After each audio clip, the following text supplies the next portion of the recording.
SGS Delegada Rose, nessa sexta-feira, está trazendo aqui duas convidadas muito importantes para falar de um assunto que as pessoas, infelizmente, e eu digo infelizmente, estão começando a descobrir.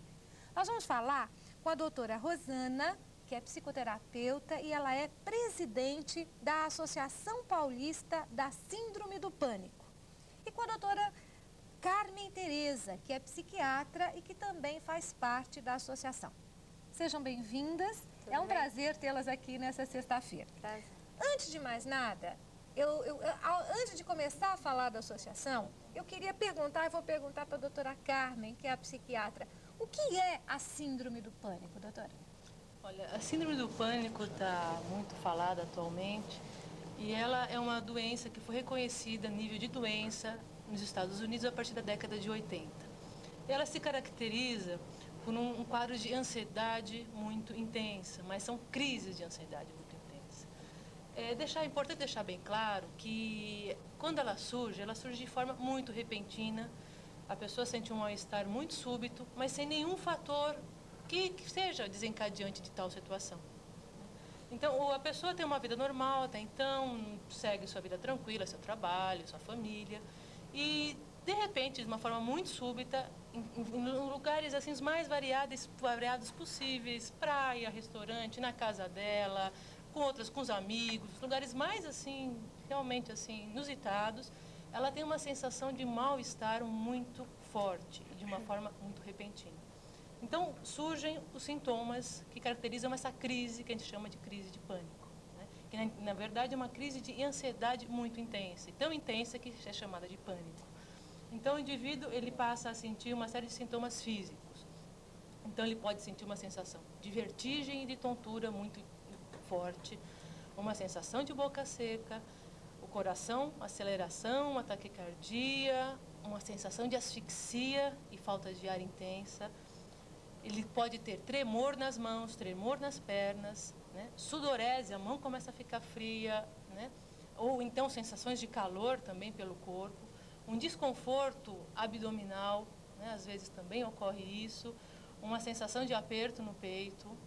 E o primeiro pensamento que ele tem, algo de muito ruim está me acontecendo. Algo assim, preciso ir para o médico, estou com uma sensação de morte realmente iminente. Muitas pessoas relatam realmente isso, parece que eu vou morrer.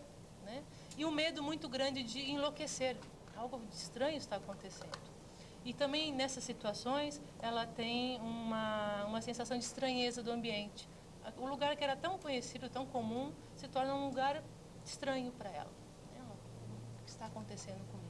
E esses sintomas vêm como uma avalanche, né? De uma forma muito súbita e duram assim de 10 a 15 minutos a média da crise, mas que para a pessoa que está sofrendo isso é uma eternidade, são como se fossem horas de sofrimento.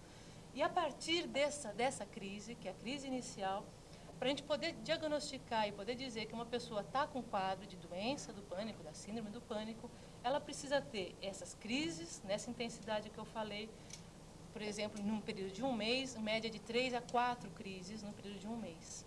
Ou então, ela ter uma crise nessa intensidade e, a partir de então, a vida dela se transformar de uma tal forma que ela passa a ficar com muito medo de ter isso novamente.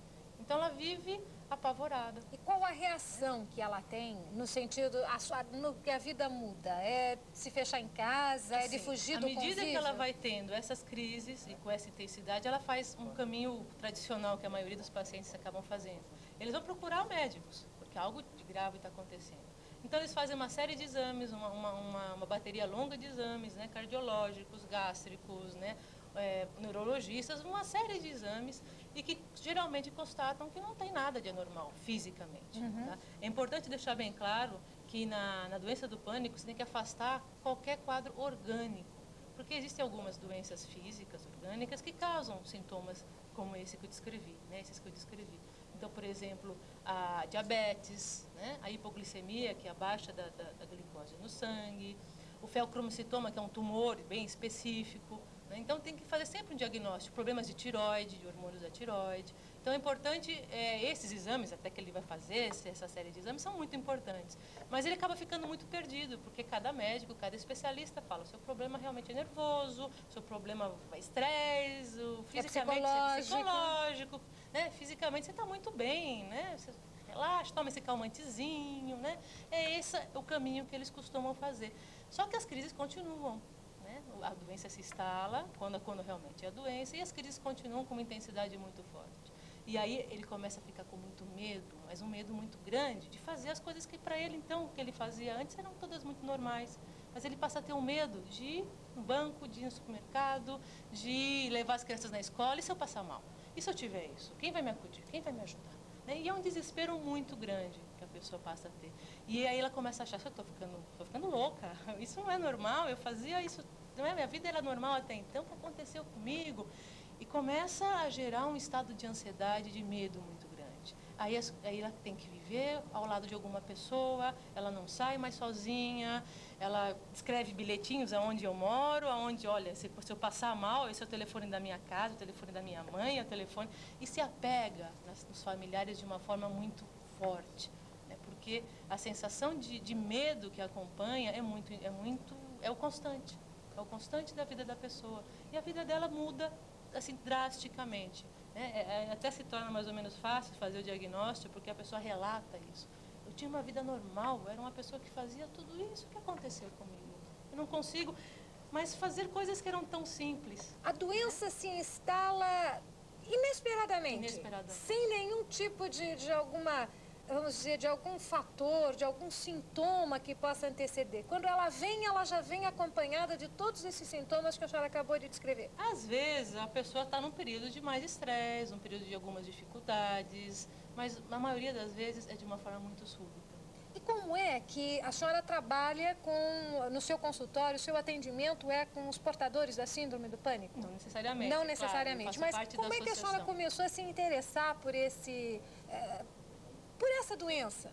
Pelo convite da própria doutora Rosana, né, que criou essa associação, né, um trabalho muito bonito, um trabalho muito sério, que a função do psiquiatra na associação, a minha função lá e do outro colega, é de fazermos o diagnóstico e de encaminharmos as pessoas para seguirem o tratamento com seus médicos psiquiatras e com seus psicoterapeutas. Né? A função nossa lá é essa, nós não tratamos, nós orientamos e diagnosticamos a doença. Então o trabalho se torna muito sério, porque nós estamos com uma equipe multidisciplinar, né? Então temos psicólogos, temos serviço social, ela vai explicar melhor. Então a minha função lá é essa. A senhora não acompanha os casos. As pessoas chegam à associação, identifica-se então a doença e a partir daí as pessoas são orientadas a se tratar com os seus médicos ou em caso de não os tendo, claro, encaminhadas. Em que serão encaminhadas. Exatamente. Doutora Rosana, a senhora é a presidente da Associação Paulista, né? Da Síndrome do Pânico. Como é que surgiu a ideia de criar essa associação? Antes da senhora responder, eu queria, no bate-bola do nosso programa, doutora Carmen, uma artista de televisão famosa teve um problema sério. É esse o problema? A Lídia Brondi, o problema da Lídia, no caso, pelo que a senhora tomou conhecimento, era da síndrome do pânico? Provavelmente sim.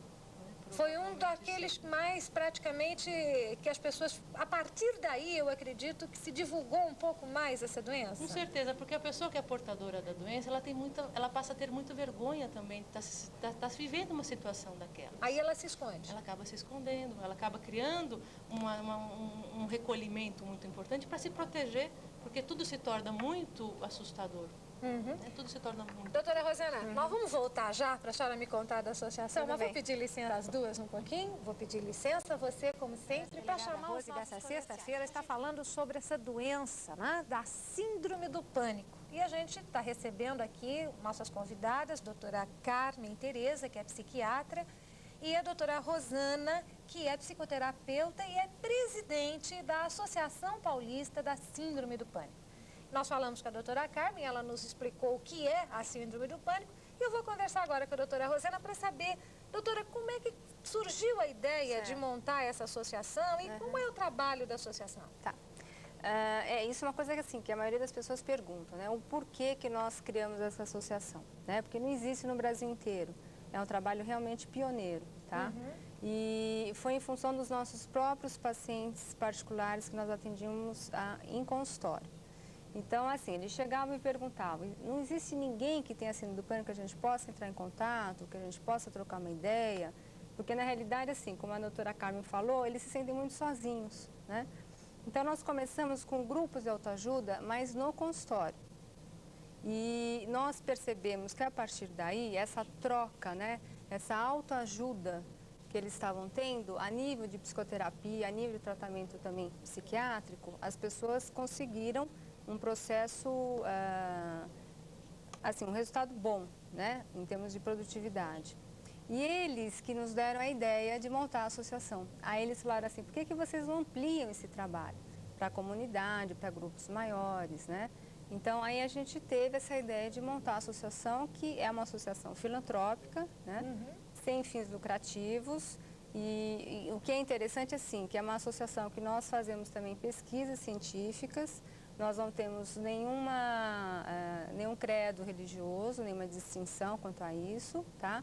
E nenhum, assim, partido político nós somos ligados, né? Então, é uma associação que é uma equipe multidisciplinar, que são profissionais liberais que estão trabalhando, né? E estão dedicando horas de trabalho sem nenhuma remuneração, que isso às vezes assim é importante colocar, porque às vezes a pessoa liga e pergunta, mas quanto é o tratamento? Né? Então, na realidade, assim, o tratamento ele é gratuito. O que a gente pede, às vezes, assim, a nível de doação, em termos da gente repor o material que nós utilizamos, né? Então, a associação, ela existe assim todo um processo desde que a pessoa entra ali. Então, primeiramente, nós fazemos palestras educativas. Como é que as pessoas chegam até lá? Então, a imprensa, né, isso é uma coisa assim muito boa, a gente sempre agradece que eles nos ajudam no sentido da divulgação da associação, né?